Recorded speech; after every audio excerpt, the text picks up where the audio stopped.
Hello, everybody. Happy Trans Day of Visibility. Thanks for tuning into our live stream. Our first live stream for today is going to be a look at trans authors. We're going to review a few books. By we, I mean some people from the internet are going to review it. We're going to be featuring some videos from a couple of YouTube reviewers. Willow Heath at Willow Talks Books is a trans book reviewer who does a number of really great reviews of all sorts of books. But she did a special set of reviews for books by trans authors for a event that she and Say Kevy put together last year called Trans Girl April, and we're going to be participating in that as well. So that's a chance for folks to take a look at trans authors, read some books throughout April by trans authors, and share about them on their social media, various channels, to encourage folks to read more by trans authors. We know that any marginalized authors have a harder time getting published, getting people interested in their works. So we want to support them as much as possible. We're going to be using the hashtag #TransReadsApril. I'm going to put up a little thing about that here. So you can totally use Trans Girl April as well, but we're going to be encouraging everybody to participate regardless of identity. So we're going to use Reads April as well to make sure that it's a little bit more inclusive.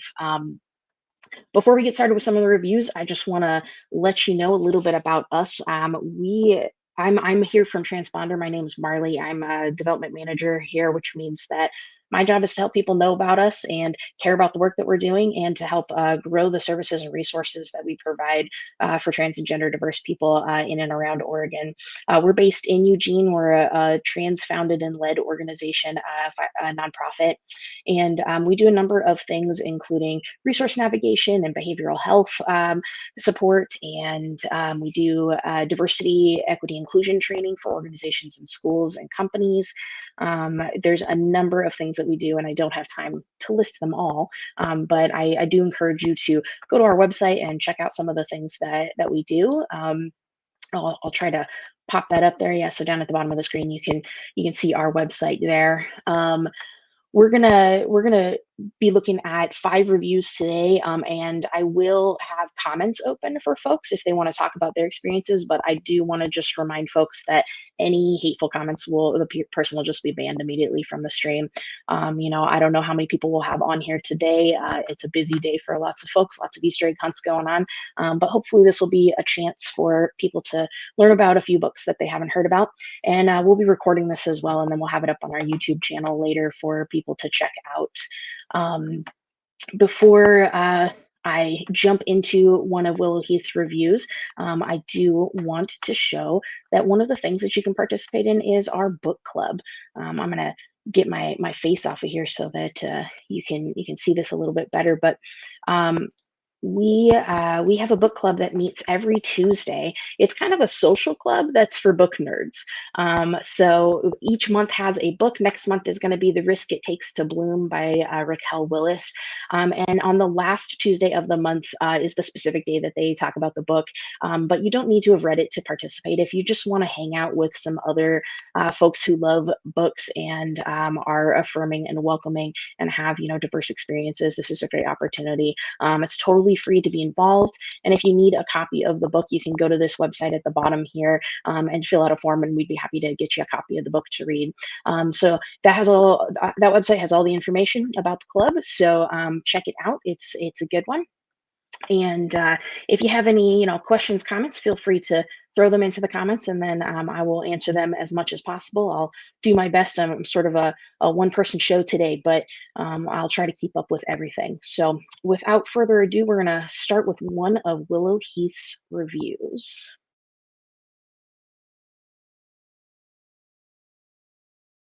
Felix Ever After by Kaysen Callender is a very charming and engaging young adult romantic drama, and it's also one of the most banned books in the United States right now. When you read this novel, it's so cringe to think that these people are afraid of it. Like I said, it's a charming YA love story. It's a really, really beautiful and engaging novel. And I'm not a YA fan. I don't read a lot of young adult literature as an adult. But oh my god, I was so gripped by this. The titular Felix is a young boy age 17, he's getting ready to go off to college, and he was born and raised in Brooklyn. When he was 10 years old, his mother just left. She moved down to Florida to start a new life. And so Felix has been raised by his dad.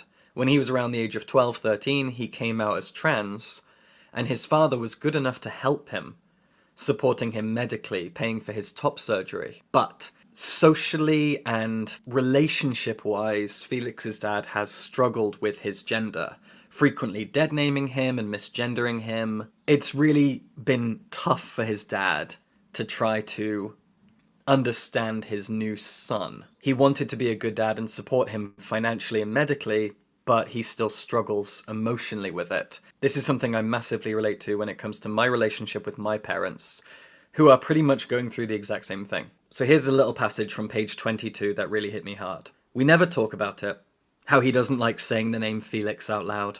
He'll always slip up and use the wrong pronouns and not bother to correct himself. How some nights when he's had a little too much whiskey or beer, he'll tell me that I'll always be his daughter, his little girl. That hit me really hard. I've been reading the book for 10 minutes and wow, I was hit with something that I hugely empathized with and related to. This is a weekly occurrence for me whenever I talk to my parents. Being misgendered and dead named is par for the course. However, my parents still love me and care for me and support me in every way that counts, except for actually recognizing that I am in fact a girl. I have some sympathy for them, of course, and Felix does for his dad. And it's a weird feeling where you do understand how it's hard for them, our parents, but you also think it would be so easy to just get recognized through language and connection. So that's the first thing that Felix is going through.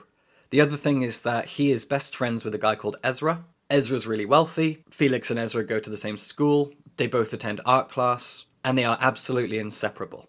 Felix and Ezra spend all of their time together, sleeping over at each other's places.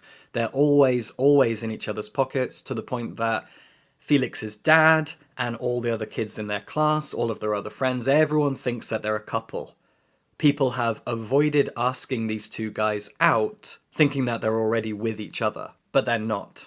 And in fact, Ezra, for a year, was dating a boy in their class who is incredibly toxic and mean and kind of the class bully, I guess. That class bully now hates Ezra, also hates Felix, and there's a lot of animosity between them, which is reinforced by the fact that Felix and this boy, Declan, I think it's Declan, both want to get into Brown. Felix needs a scholarship to be able to afford it. Declan is rich and doesn't need a scholarship, but will probably get the scholarship anyway. They're both good artists and they're trying to sort of compete. Then we have the event that fuels the entire narrative, which is this. Someone at some point hacked Felix's Instagram account, accessed old posts that he'd set to private, which had photos of him when he was pre-transition. They found his dead name, and they put all of these in a big gallery for all of their class to see. A huge gallery was put up full of all of Felix's old photos and his dead name. Felix is absolutely upset, traumatized, feeling abused, feeling vulnerable, and angry. And his friends are angry too, and they want to figure out who did this. And Felix is sure that it was Declan. He's so sure that he hatches a plan of revenge, which is this. He'll set up a fake Instagram account, and he will start chatting with Declan as an anonymous fake person, and he's going to try and catfish him. But it doesn't go according to plan, because when he starts talking to Declan as a different person, Declan opens up, and Felix, through this anonymous account, starts to see Declan as a human, starts to see a different side of him, starts to wonder if Declan really did do it. The two of them end up chatting constantly through messages, all of the time, slowly getting to know each other as fresh new people. Declan doesn't know it's Felix, Felix sees a different side of Declan, and their relationship takes on an entirely different form. Meanwhile, Felix's relationship to his best friend Ezra is hitting some bumps in the road, and Felix starts to wonder, okay, so if Declan didn't do it, who did? I have an invisible enemy around me somewhere, probably someone in my class. Maybe someone who's pretending to be my friend. Or maybe it was Declan. You have to read on and find out. I actually think that the dialogue between characters is one of the book's greatest strengths. These kids talk with real enthusiasm. There is a really engaging human physicality to dialogue in this book. I used to feel they're actually in the room with them, Felix being trans is inherently a part of who he is and the story itself. There is a transphobic attack made against him. He has an enemy somewhere nearby, someone who he should feel afraid of and threatened by, and he feels vulnerable. He's questioning his identity, wondering if he's in fact a trans guy or maybe a trans masculine NB, and that's a very important distinction. He's trying to relate to his dad and get his dad to see him as what he really is. All these things are really important. But the idea that a book would be banned for exploring these things is so cringe to me. It's really frustrating. It's a wonderful, magical book. I enjoyed it for so many reasons, both within the framework of it being a trans story and beyond that, as a romance, as a coming of age story, as a high school drama. It's so many different things. Felix Ever After is such a cool book because it manages to be very, very explicitly trans and very much more than that. But more than is the wrong way to say it. Basically, Case and Calendar is reminding us that being trans is normal, ordinary, not something special to pay extra cynical attention to. It is a boy in high school, potentially falling in love, being bullied, making friends, falling out with friends, having a difficult relationship with his dad, who's of a different generation. These are things that are all so relatable no matter what sexuality, what sexual orientation, what gender you are. It's just relatable. And so it's pointing out that the trans experience is part of the human experience. And a trans person will experience all of the same dramas as a teenager that everyone else experiences. Him being trans is important. Of course it is. It's integral to the story, and as a trans person, I relate to it very strongly. But it's also relatable in a broader sense to remind you trans people go through the same shit everyone else goes through. And then there's also the fact that Felix feels unlovable because, as he puts it, he may be one minority too many. He's queer, he's black, and he's trans. And he's now questioning his transmasculine identity as well to a point.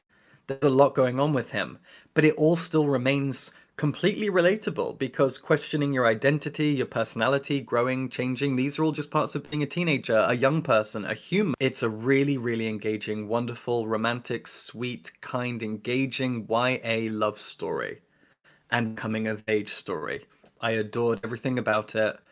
I'm genuinely amazed by how engaging I found the dialogue because I can be very cynical of YA writing. This is amazing. Absolutely brilliant.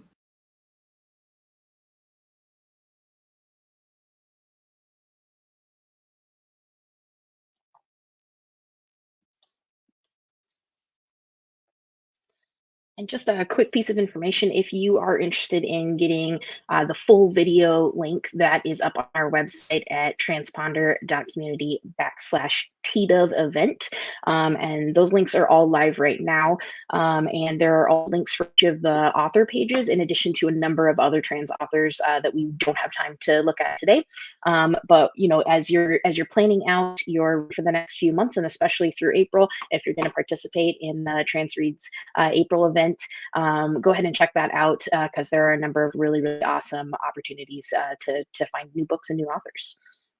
Next up, we're gonna do another Willow Heath review, and she's gonna take a look at Elliot Page's memoir, Page Boy.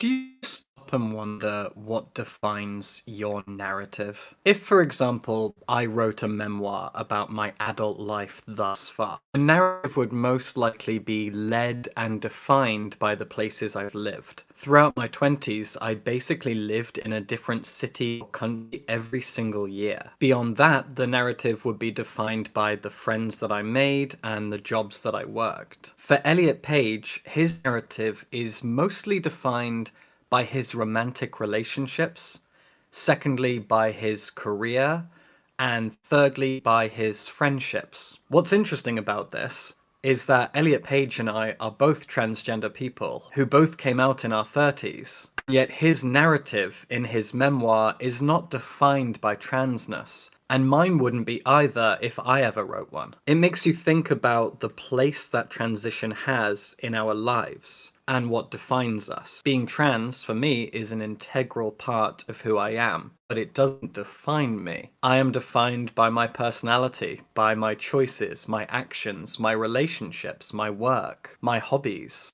the things I've seen and the people I've met, the things that have created me. I'm reading Page Boy.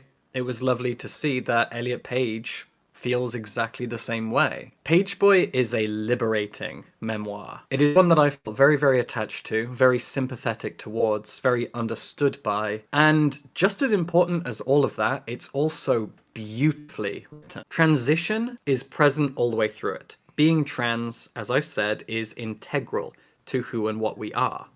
But there's almost an undercurrent through this book. He frequently talks about gender dysphoria in his childhood. He talks about gender euphoria and trans joy in his very recent years. He talks about the joy of swimming with his shirt off for the first time post-top surgery. He talks about the surgery itself. He talks about coming out to his friends and his family and coming out publicly. It's all there, but it's sporadic, it's sprinkled in. I also said, and I want to reiterate, that this is really, really beautifully written. Elliot Page is an incredibly well-read human being. Throughout this book, he constantly references song lyrics, he quotes other writers. Growing up, he was a huge fan of Kurt Vonnegut, and he talks about Vonnegut a few times in this book. He talks about other incredible trans writers and the books that he's read, and all of this has fueled his own writing chops. He is a talented author. He really knows how to spin his language. This is a necessary, important, and inspiring book of trans joy, about experience, about how we handle ourselves throughout our lives and our relationships, what defines us, how we think we define ourselves, and what is actually true. A lot of power in the narrative here. I think becoming is a big part of this. When the book begins, we meet a stranger, and by the end of the book, we feel like we have a friend. Someone who understands themselves, and someone who can be understood by the reader and by external people. Because, like RuPaul says, if you can't love yourself, how can you love somebody else? And this book kind of speaks to that. Page Boy really hones in on that truth. Discovery, self-love, these are all very important things in this book. And like I said at the beginning, I relate to it a lot. It's elegantly written, but also there is a harshness to it. There are so many things that he doesn't shy away from. And only at the very end does he really talk about transphobia, about difficulty being in the public eye, about his surgeries, his coming out, his transition, etc. One last thing I want to mention, which I also hugely related to, is the concept of U-turns when coming out as trans. Elliot came out as trans publicly around the same age that I did, over the age of 30, around 32, 33. But he'd had thoughts about trans long time. He mentions early on in the book that he knew that something was wrong when he was a child. This is interesting because there is an expectation put on trans people by the media, by random cisgender people, by our friends and our families and blah blah blah. People ask us, when did you know? And they expect you to say, oh, I knew when I was a little kid. I wanted to dress in someone else's clothes and I felt comfortable in my own skin. And sometimes this narrative is very true and sometimes it's not. You don't even have to feel gender dysphoria to know that you're trans. There is a falseness and a stereotyping to this narrative of being a kid and then bottling it all up even though you know it's true, blah blah blah. Elliot sort of sits on a line between that narrative being accurate for him and it not being, because everybody is unique, everybody's different, every story is unique in some way. We all diverge from what's expected, even if it's only in a very small way. Elliot talks about how as he was going through a feminine puberty and he was developing, and he was moving into being sexually active and then becoming an adult, all that time he kept thinking that he wanted to go back to being a 10-year-old boy. Because pre-puberty, he felt like a boy, he dressed like a boy, he had short hair, and he felt free to be what he saw as a boy. Feminine puberty forced him in a different direction. Then he spent his 20s acting and slowly growing in fame and feeling trapped in this situation, eventually coming out as gay, and then finally over the age of 30 coming out as trans. But this concept of U-turns is really interesting because there would have been moments throughout his life, perhaps, where he thought, oh, me. He does mention in the book that it's not very clear, but I guess maybe 2 or 3 years pre-coming out, he kept almost coming out. There was a moment where he admitted to himself around the age of 30, I am a transgender man, and then might ask a good friend in confidence, do you think I'm trans? And he asks this question 2 or 3 times to different people throughout the book before eventually finding the courage and the self-assurance to go, yes, and I will now tell the world. This is something I'm massively related to as well. I came out as non-binary in my late 20s, while knowing at the back of my mind that I was in fact trans, and being too scared to come out because of the political media climate, because it felt too risky, because I felt like I was putting myself in danger. And you get to a point where you can't lie to yourself anymore, you can't cover anything up anymore, and you go, well, I need to be honest with myself, I need to live my truth, the consequences will be what they are. For me, as a YouTuber, it's data harassment from very nosy, very bored people. I don't know what it's like for Elliot. I'm sure there's been a lot of unpleasantness, as there is for me. But trans joy really does win out. It's amazing how many U-turns we go through as we almost come out and then not quite, and then eventually the truth almost spills out on its own. Just another thing I related to.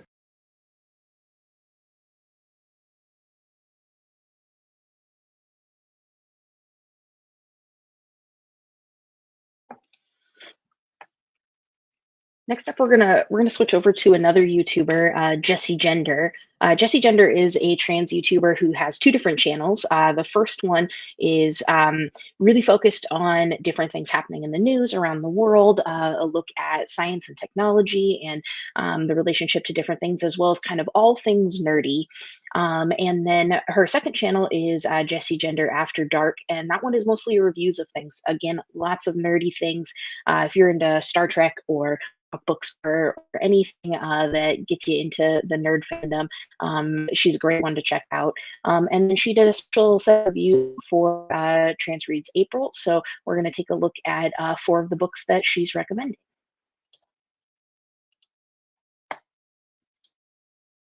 Tell Me I'm Worthless by Alison Rumfett. This is, first and foremost, a horror novel, but more importantly, it is very unsubtly. In fact, it says it literally in, I think, the first page. This is a book about fascism, and specifically fascism against trans people in Britain right now, though sadly a lot of it applies in a lot of different ways to the United States and places around the world. But it is very much centered in Britain. Like, quite literally, as you read this book, it becomes very, very evident that there is no subtlety going on here at all. This is quite literally about how fascist movements dehumanize, frame things in black and white, and use trauma to sort of create this movement that galvanizes people to dehumanize and hate and despise people, and how they sort of fit and how people, and trans people specifically, are fitting into these systems, and how even people who end up hating trans people are ultimately being used by systems like this. Now, I say all of that, and that seems very heady, especially for a fiction book, but what I love most about this book is the fact that it feels very viscerally real, despite the fact that you can very much tell that this is an allegory. We follow 2 women in the novel, one cisgender and one transgender, and you discover early in the novel that they have a shared traumatic experience that happened at this very specific haunted house in their past, and it took them on 2 different paths on their life. The cisgender woman eventually falls into gender-critical feminist spaces, aka TERF spaces, and starts to see the world in black and white, and allows her to sort of view her complicated feelings on her trauma in ways that are defined in very black and white terms, and that sort of helps her, but ultimately allows her to dehumanize and fall into fascist movements. Whereas our trans woman character is sort of put on the outskirts of society, has to do porn and things like that in order to get by because of how she's seen as a trans woman. And both characters are very well articulated, given a lot of empathy even to people who are very hateful figures. But eventually they have to go back to the house where their trauma happened, and it all centers around a very like kind of horror haunted house tale. I don't want to give away too much more than that, because the specific way that this gets told and the perspective from which this book is told is very unique and surprising. And it is a very dark novel, very hard novel, one I cannot recommend enough.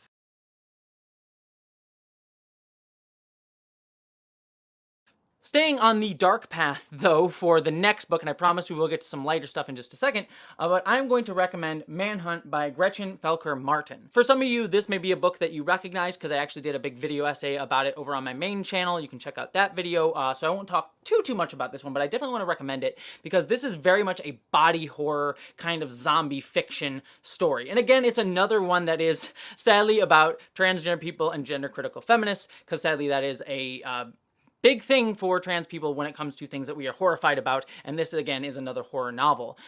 We find ourselves in a world where testosterone makes people become sort of ravaged zombies, and while we meet a group of characters, our main character is a trans woman who is struggling to survive, is very worried that, you know, she's going to turn into one of these zombies because of her testosterone, and sort of has a lot of dysphoria related to the world right now and also her own body, and the book uses the sort of body horror element of the tale to just talk about like how trans people feel about our bodies, and specifically trans women. Though the book has a lot of really great empathy towards trans men as well. And then on top of that, one of the big enemy groups in the story is a group of basically, again, gender critical feminists who kind of go around killing zombies and hunting down trans women, and again, creating a very fascist society in this world. Again, it is a great book that understands how, you know, dehumanizing mindsets get created. It is very much a book about dysphoria, and it is a very gross book. Like, when I mean like physically gross, there's a lot of descriptions of body and fluids and things like that. So if that's not your like cup of tea, this is not going to be the book for you. But I really think that this is another really great work in that sort of mode.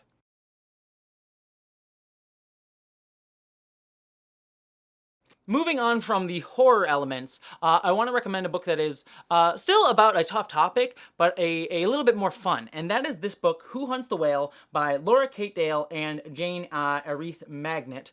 Some of you may know Laura Kate Dale because she has her own YouTube channel, and she also does stuff with the amazing James Stephanie Sterling. And if you know James Stephanie Sterling, you know that they talk a lot about video games.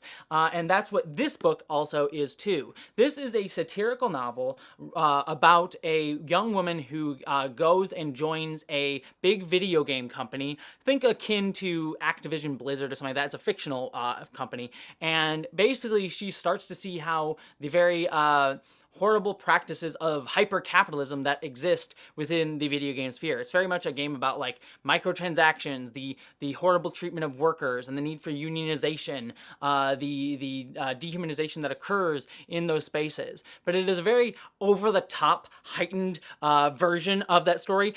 The book is meant to be kind of over the top, but in a lot of ways it's sadly very realistic. And while it is sort of in that sort of satirical bent, I think a lot of the news that I get into with its heightened discussion, I think, are really important and great.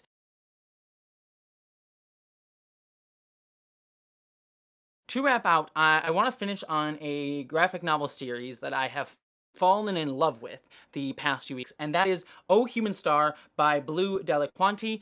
I adore this graphic novel series. It is also three books about this size, and it is about a man who helped invent robotics and artificial intelligences, waking up in a future in an artificial body, unsure of how he died, and having to uncover the mystery of what happened to him in his death. And he finds that he's in this future where the things that he helped create have now become daily life, like artificial intelligences, robotics have all become part of daily life.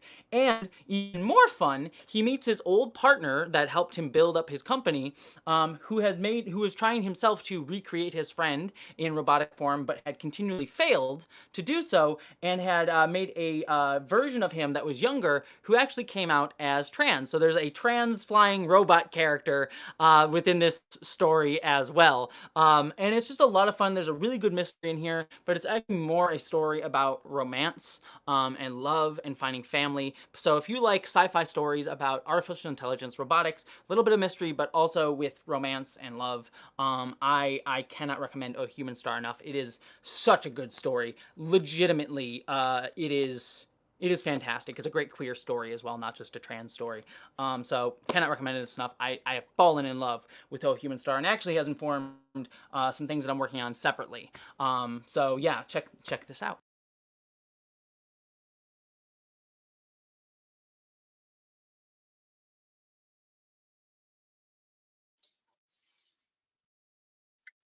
So those are a couple different ones. I do want to reiterate that if you haven't read Manhunt and you're a little bit squeamish about things, it's probably not the right book for you. It is very, very gory.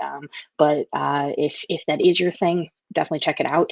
If you're not aware, Transponder at our Queer Resource Center in Eugene, we have a free library available filled with queer and trans books. And anybody can come in and borrow them and keep them for as much time as you need them. If somebody else wants to get it, we'll give you a call and let you know that.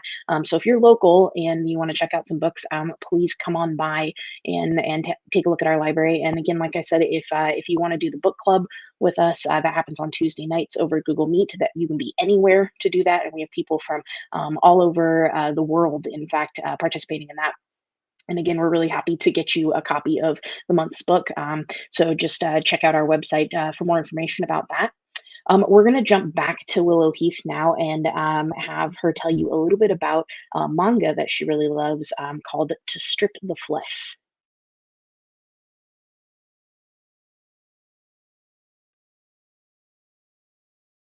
As someone who loves manga and queer stories and horror, I was really excited when I was browsing a bookshop a few weeks ago and I saw a manga that looked like horror from its title and its cover, and I read the blurb and it was about a transgender man, and I thought, yeah, I need to pick this up. I eventually did. I got it on my Kobo, and I was quite surprised to find out that it is not horror at all, but the name To Strip the Flesh is a very clever one. I also found out when I read it that it was translated by my friend Tristan, who is also a trans man, and goes by the translator name Emily Ballistrieri. And I had no idea he had translated it, so that was a lovely surprise. A transgender story by a transgender translator. Love to see it. And I was also surprised that To Strip the Flesh, if you buy it, is actually a short story collection. And the titular To Strip the Flesh makes up the first two stories. You have the first one, To Strip the Flesh, the second one, To Strip the Flesh Continued, and then a collection of other short stories as well, all by the same writer, Oto Toda. But I just want to talk about the titular To Strip the Flesh, which, if you are a fan of manga and queer stories, if you are trans, this is something you need to check out. To Strip the Flesh begins with our protagonist, Chiaki Ogawa. He is a trans man, and his father is a hunter. Chiaki makes a living as a YouTuber, filming himself stripping the flesh from the animals that his father hunts and kills. In these videos, Chiaki is presenting as a woman. He has large breasts, wide hips, and his commenters say derogatory and demeaning things. His father also doesn't know that he's trans and says, "I'm not taking my daughter out hunting with me. That is not a woman's place. Your place is to get married." And we also find out very early on, within the first few pages, that Chiaki's father has cancer. And he believes he doesn't have long left, and what he wants is to see his daughter married, to see her as a bride. Then we cut to Chiaki talking to his doctor about the fact that he's actually been on HRT now for a little while, and is considering other medical procedures. This is a very simple and short manga, comprised only of 2 chapters, and it's about 2 things. Chiaki finding happiness in his own body, in his own life, in his profession, and Chiaki's relationship to his father. Now that Chiaki knows that his father might not be around for much longer, he has to weigh up what he tells his father, how he wants to make his father happy, but his version of happiness is very different to his father's. And he knows that his life has to go down one path in order for him to find happiness and contentedness. But perhaps he should walk an entirely different path to make his father happy. This hit me particularly hard as a fellow trans person, as a queer person, as someone who has lived a very different life to the one that her parents expect to have. And so reading this and watching Chiaki trying to figure out how true to be, this was something that I hugely rated. Trying to figure out how much he owes his father. Do you live a life that you think your parents will approve of, rather than living a life you think will make you happy? A lot of us definitely give in to that. I was talking to my mother recently, and I was telling her that I have to just live in a way that makes me happy. And my mother was amazing. She has been so good to me all my life. And especially now, I'm more grateful than ever because she has accepted me as a trans woman. And she has told me that all she wants is for me to be happy and for me to just be alive. And I knew then that I could live whatever life I wanted to, that I could be happy for myself and not have to worry about making other people happy.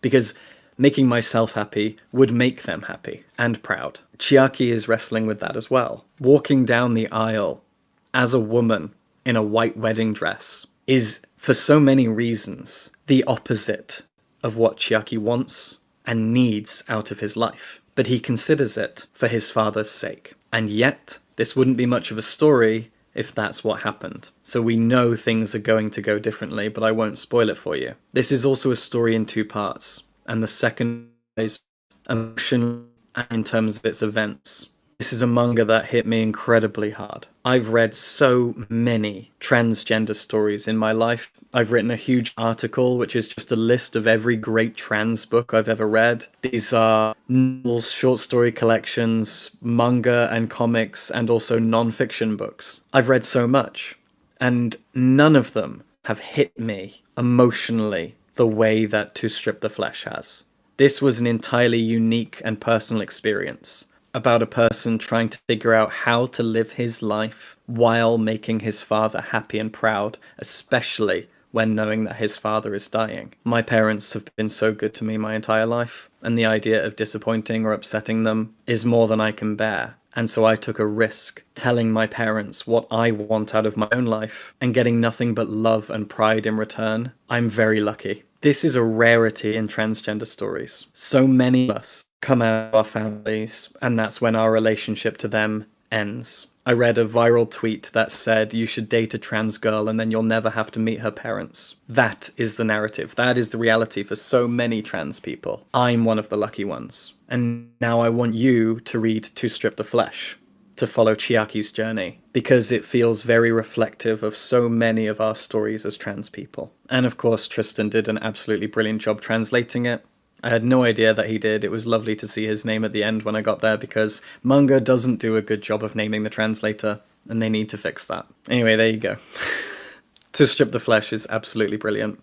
Very clever name, beautifully drawn, and a story that hit me very, very, very hard.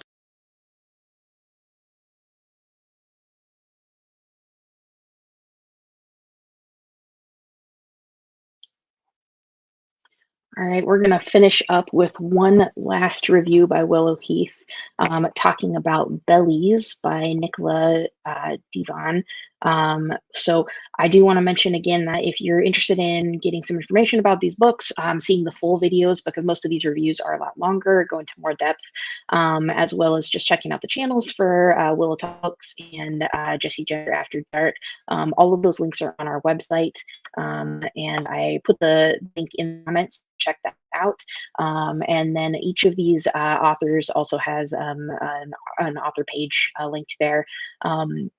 And at the very end, we'll have a little video that just goes through some trans authors. So if you're looking for folks to check out, there's some to add to your list. So let's finish up with Willow Heath's review of Bellies.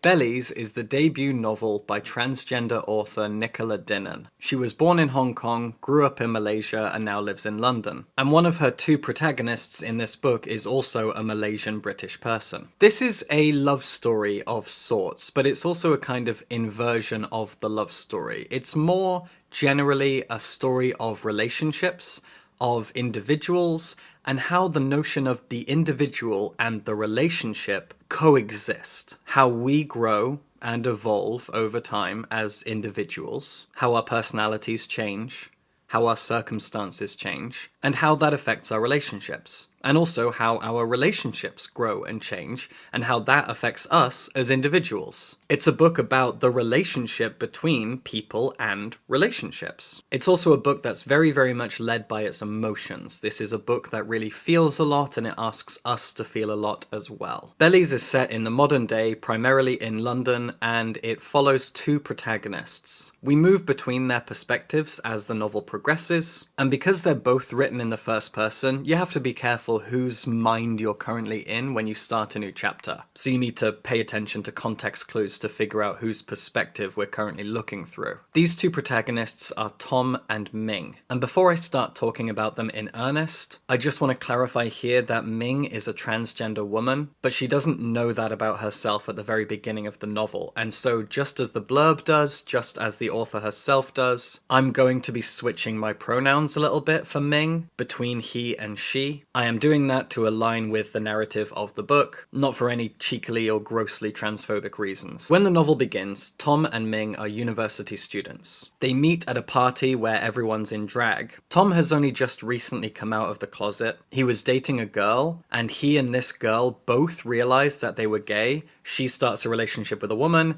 and he meets Ming. Ming dreams of becoming a playwright. He and a friend of his have been writing plays together, and they hope that that's what their life will be. Tom and Ming hit it off really, really well at the beginning. Their relationship grows and flourishes. They fall in love. And before you know it, university is together for about 2 years at this point. What's next? Tom and Ming move in with Tom's parents while they try and figure out what their lives are going to be. And not long after they finish university, Ming starts doing things and behaving in ways that kind of upset Tom. The first thing he does is start shaving his legs. And then he turns to Tom and says that he wants to get laser hair removal on his face. And so he does. And Tom turns to Ming and says, like, I want a boyfriend, not a girlfriend. And it's more or less at this moment when Ming comes out and says, I think I'm trans. I think I want to live my life as a woman. She talks about how she wanted to go from boy to woman, not boy to man. Something along those lines. And that kind of resonated with me a little bit. That's kind of the end of the first act. And from this point, it's difficult to know when to stop talking about the events of the book because I don't want to spoil things. But I think I can say this.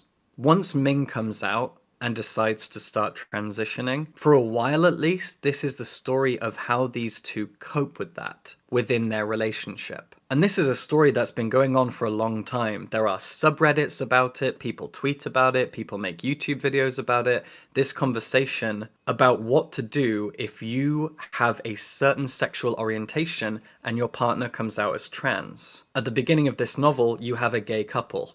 But now that Ming has decided to transition, she is now a straight woman. Can a straight woman and a gay man be in a relationship? This is something that I thought about when I came out. I am primarily attracted to women. Coming out as a trans woman effectively means coming out as a lesbian. And I had so many internal crises over and over again about lesbians finding me attractive and wanting to be with me in a physical way. This book is about that, at least in part. And it's heart-wrenching, at least for a fellow trans woman, or for any trans person, to see themselves in this situation. It's a topic that gets talked about a lot, but quite often by people who aren't trans. Quite often this is a conversation for the partners of trans people, or for members of the queer community who are not trans, hypothetically discussing. Gay men and cis lesbians talk about this. I've been there, I've seen it happen, and it's interesting how this conversation often happens from a cis perspective rather than a trans one, and so it's nice for a trans author to talk about this situation. What happens when someone comes out as a trans woman who is in a relationship with a gay man? Now, as I said, very cleverly, this story is told from both perspectives, Tom and Ming. And that means that you're seeing their relationship from both sides, but you're also seeing their independent lives. Ming has her own shit going on, as does Tom. They have friends that they can turn to, family they can visit, etc., etc. And so you get constantly what they think of the other from within the relationship and from outside of it. And that's great. This is a trans author making it clear what the trans experience is like in a situation like this, but also what the cis experience is like. And that's really valuable. And I really have to respect and credit her for doing that. Cis people so often talk about us like we're not here, like we're a problem, and they don't give us a voice. And here you've got a trans author being respectful and dynamic and clever enough to still give the cis person in the relationship a voice as much as the trans person. Just the idea that you've got a trans person who doesn't know they're trans, who is struggling with all of these anxiety issues, health anxiety, hypochondria, panic attacks, OCD, and then she realizes she's trans, she comes out, and it's not a magic fix. but it puts the world into perspective. Things become clearer, things become manageable, because suddenly she understands herself better, she's more comfortable in her skin. Our mental health cannot be cured overnight just by coming out as trans, that's ludicrous. But understanding the truth about yourself makes things more manageable and understandable, and makes it so that you can face things head on, because you get yourself now. You don't feel like a stranger in your own body, in your own mind. I have felt all of that.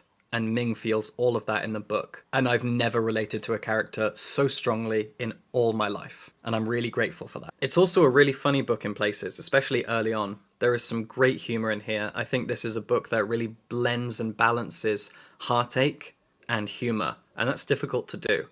But Nicola Dinnan knows what she's doing. I have so much respect for this book. I'm so impressed by the feeling of it, by the emotions of it, by the amount of love and heartache that goes on in here. It's not a love story, but it is a story about love. Bellies is gorgeous. It's a celebration of transness, it's a celebration of queer love, but it's also an honest look at how difficult love and relationships and sex and friendships can all be.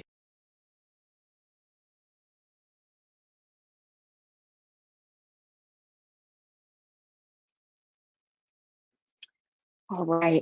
I hope you enjoyed those reviews. I cannot recommend their channels enough. So Willow Heath is at Willow Talks Books, and Jessie Gender has two channels. She's got Jessie Gender After Dark, and then her main Jessie Gender channel. All of the channels are amazing, full of really interesting things, and especially the Willow Heath's channel. If you're into manga or graphic novels, or specifically Asian literature. She has amazing reviews of them and really is a great source of new things to check out for books. So definitely go and check their out and support them. Like I said, all of those video links are on our main page, and that is in comments. I just want to bring up again, we've got this awesome book club. I hope that people will check it out. It's a great time for people to talk about books and shoes and life and anything else that comes up. It's just a really great group of people. We offer a number of other services, and I did want to highlight some of those things. For you a little bit. So if you're not familiar with us, Transponder, we are a local nonprofit that is trans founded and led.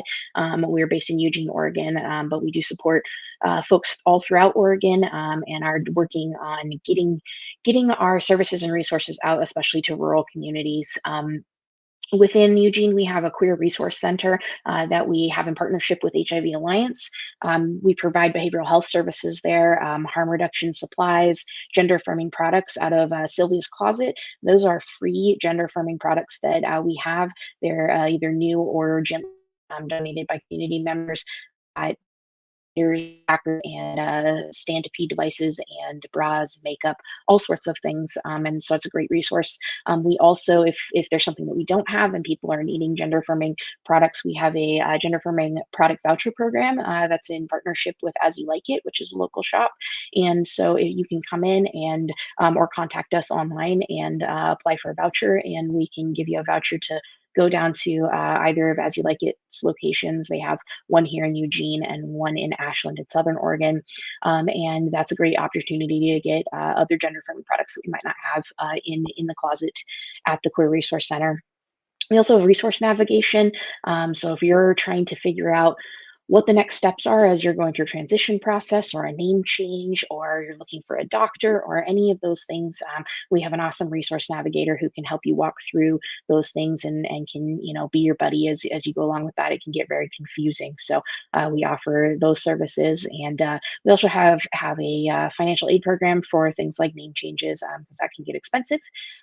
So we also do free STI testing. We have free HIV testing kits that we deliver to people's homes. In most of the deliveries are closer to Eugene, but there are ways to get those out a little bit further in Lane County. So we have a number of services and resources that we offer, and I hope you'll check them all out at our website, which is transponderoregon.org, and I'll throw that into the comments as well.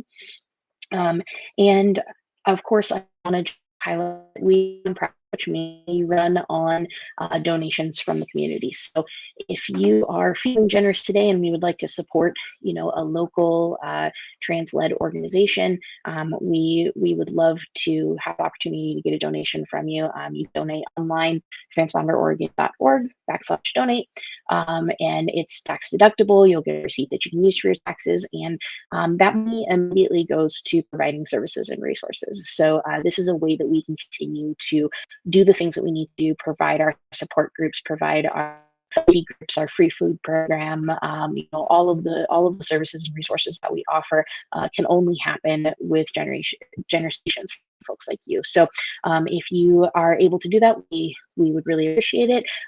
Obviously, there's no limit to that. You can donate anytime. We'll be having a pledge drive later this year, so if that's something that you're interested in, that's a great way to take on a monthly donation and some nice little thank yous along with that.